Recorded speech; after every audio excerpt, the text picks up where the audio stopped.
Tykkäätkö viilistä, mutta et halua roskata luontoa näillä purkeilla? Siihen on hyvä konsti. Tehdään viiliä vanhan ajan tyyliin niin, että avataan viilipurkki. Otetaan sieltä yksi lusikallinen viiliä. Laitetaan se puhtaalle lautaselle. Kaadetaan päälle sopiva määrä, yhden viiliannoksen verran maitoa. Ja sitten sekoitetaan niin, että se ei ole enää yhtenä könttänä se viili siellä maidossa.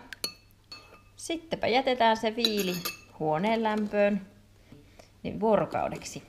Niin se muuttuu tällaiseksi viiliksi. Sitä voi syödä tällaisenaan. Maistuu ihan normaalille viilille. Tai siihen voi lisätä vaikka oman tekemää omenahilloa mauksi. Tai vaikka kanelia ja sokeria. Näin pääset nauttimaan viilistä ilman, että roskaat luontoainoilla purkeilla. Sitten se kannattaa laittaa jääkaappiin, jos se säilyy 2-3 päivää helposti.